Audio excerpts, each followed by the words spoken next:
dia layak. Gitu. Kembali di jelang pilkada, pemirsa, Komisi Penyiaran Indonesia memiliki peran penting, yaitu 3 peran trias politika, peran eksekutif, peran legislatif, dan juga peran yudikatif, yang mana KPI memiliki peran penindakan. Dan sejauh ini kita melihat dari beberapa pemberitaan, maksud saya, masih ada beberapa media televisi atau lembaga penyiaran yang melakukan pelanggaran terkait peraturan KPI, peraturan KPU, dan juga Bawaslu. Bahkan mereka sampai dipanggil oleh Bawaslu dan sudah berkoordinasi, berkonsultasi dengan KPI. Sejauh ini seperti apa tindakan ataupun langkah hukum ataupun langkah tindakan dari Komisi Penyiaran Indonesia? Ya, jadi begini Mas, saya melihat ya, TV ini adalah ruang publik ya, yang bisa dimanfaatkan oleh siapapun dalam event apapun. Nah, coba kita lihat aja dalam pilkada besok ini.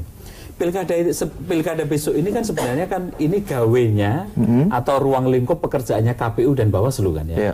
Kebetulan saja semua kontestan itu nanti akan menggunakan televisi ya untuk misalnya kampanye atau kemudian ada debat publik dan sebagainya.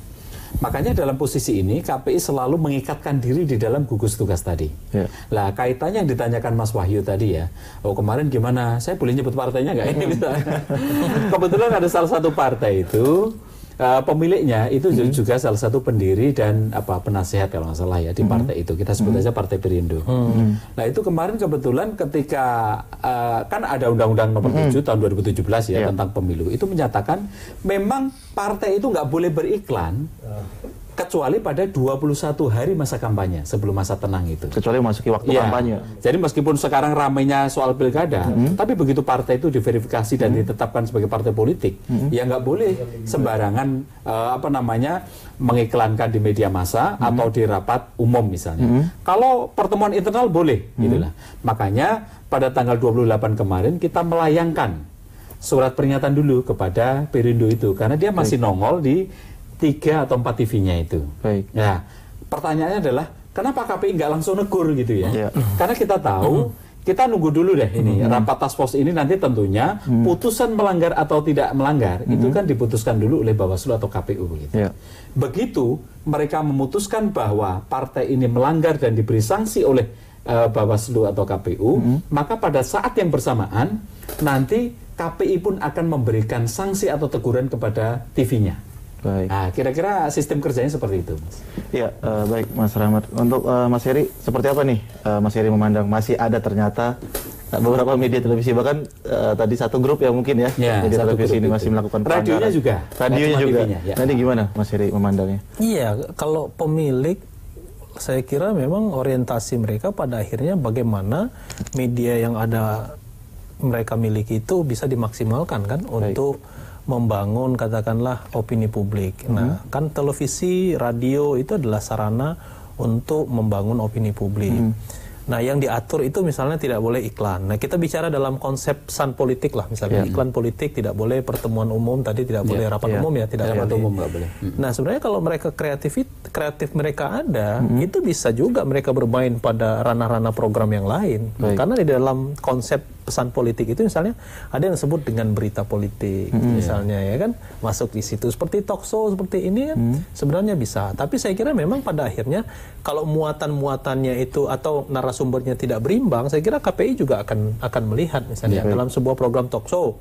Nah, sebuah talk show itu misalnya yang datang semua itu adalah dari satu kandidat dalam pilkada. Lalu kemudian diundang juga tim sukses yang di sana misalnya atau partai pendukungnya. Tidak ada narasumber-narasumber yang dari pihak yang lawan misalnya. Tentu ini saya kira KPI juga pada akhirnya akan melihat. Nah, ini kan muatan-muatan keberimbangannya tidak ada. Nah, karena kalau kita lihat dari konsep pesan politik tadi, saya kira memang banyak cara sih sebenarnya ya. Tidak hanya iklan. Iklan itu salah satu bentuk daripada pesan politik. Ya, ada kampanye politik misalnya kan, tadi saya sebutkan ada berita politik misalnya ya kan. Nah, kemudian juga hal-hal yang lain yang menggunakan media massa ini memang masif sekali di masyarakat.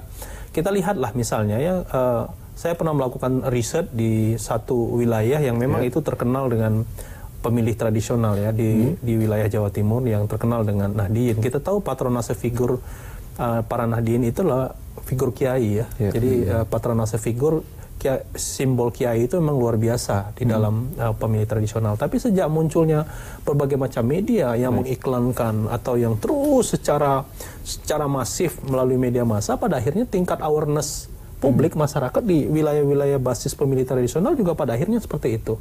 Kita ambil contoh misalnya iklan Prabowo itu pernah muncul ya di awal tahun 1999 misalnya. Itu masif sekali ya. Ada 2 versi yang saya ingat betul. Nah, sekarang juga ya salah satu tadi Mas Rahmat menyebut misalnya iklan salah satu partai itu anak-anak kecil hafal lagu marsnya.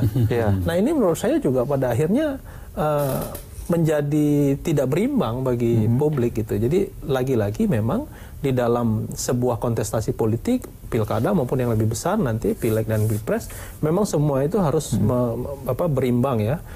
Pemilik ya tidak serta-merta. Saya ingat betul misalnya salah satu TV yang juga dimiliki oleh ketua umum partai itu pernah membuat satu pertemuan besar di Istora Senayan periode yang lalu kemudian kan KPI kemudian bertindak gitu ya. Nah, ini penting juga. TVRI pernah juga dipakai.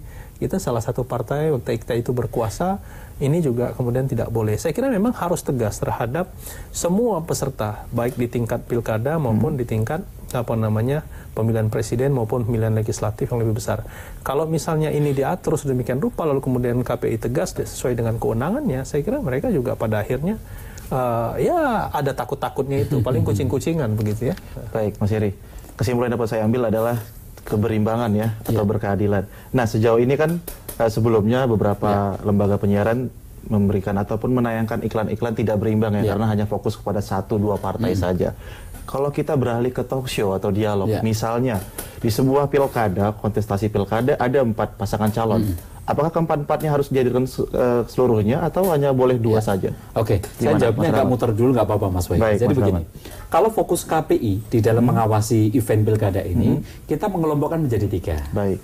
Yang pertama adalah iklan. Kalau iklan jelas, di dalam kesepakatan kita dengan KPU, peraturan di dalam Undang-Undang Pemilu ya, sampai kemudian surat edaran KPI kemarin, iklan itu jelas kok. Memang itu hanya boleh dilakukan kalau dalam pilkada ya, dilakukan oleh lembaga yang berwenang yaitu KPU dan dibiayai oleh KPU pada masa kampanye itu 21 hari. Di luar itu nggak boleh sama sekali. Artinya ini sudah aturannya sudah ketat banget deh ya. Kemudian yang kedua penyiaran. Di dalam aturan penyiaran pun sangat ketat Mas. Kalau tadi Mas Heri menyampaikan kan dulu ada salah satu paslon itu jadi bintang sinetron ya. Pengaturan mengenai seseorang paslon misalnya jadi bintang sinetron, jadi pembawa acara kayak Mas Wahyu ya, kalau misalnya ikut kontestan pilkada ya, itu semua sudah diatur dan dilarang itu.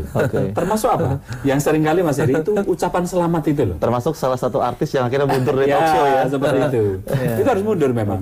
Kemudian ucapan selamat juga, kan ada hari-hari, Hari Raya Idul Fitri. Lama-lama kalau habis bisa saja selamat hari Senin, hari Selasa dan sebagainya. Itu semua sudah dibentengin Mas. Lah, menurut saya titik paling rentan itu justru sekarang ya, ketika iklan diatur dengan ketat, kemudian ketika bentuk-bentuk penyiaran dan sinetron juga itu diatur dengan ketat, pintu yang rentan dilanggar itu justru adalah jurnalistik atau pemberitaan, termasuk talkshow yang Mas Wahyu tadi katakan. Jadi, jika sebuah media itu tidak berlaku profesional, bisa saja penyelundupan bentuk-bentuk kampanye itu bisa masuk melalui produk-produk jurnalistik. Baik itu pemberitaan maupun talkshow. Kalau Mas Wahyu tadi tanya misalnya, kan KPU nanti kan juga melakukan akan menyelenggarakan talkshow 3 kali ya, 3 kali seperti itu. Pertanyaan adalah TV boleh nggak melakukan talkshow di luar jadwal agenda KPU? Itu undang-undang menyatakan membolehkan Mas. Parameternya yang jelas ada 2 aja. Yang penting apa? Proporsional dan berimbang. Jadi kalau tadi paslonnya 4 ya, semuanya diundang 4-4-nya. Kemudian yang datang cuma 3, ya gimana? Ya boleh. The show must go on gitu ya. Seperti halnya gini, dulu waktu Pilkada DKI. Waktu itu kan calonnya waktu babak pertama kan 3 ya. Ada AHY, ada Anies, ada Ahok. Kebetulan salah satu TV itu mengundang 3-3-nya. Yang datang kebetulan hanya 2. Ya sudah, talkshow dialog, talkshow jalan terus. Karena apa? Televisi sudah memberikan kesempatan yang sama. Perkara si calon itu menggunakan atau tidak, nggak apa-apa. Yang penting kan sudah diberi kesempatan yang sama. Nah, kira-kira seperti itu kalau bicara soal keberimbangan terhadap para pasangan calon itu. Baik, Mas Rahmat. Ya pemirsa, jangan kemana-mana. Kita akan tetap lanjut diskusinya soal aturan kampanye di televisi. Tetaplah bersama kami di Jelang Pilkada.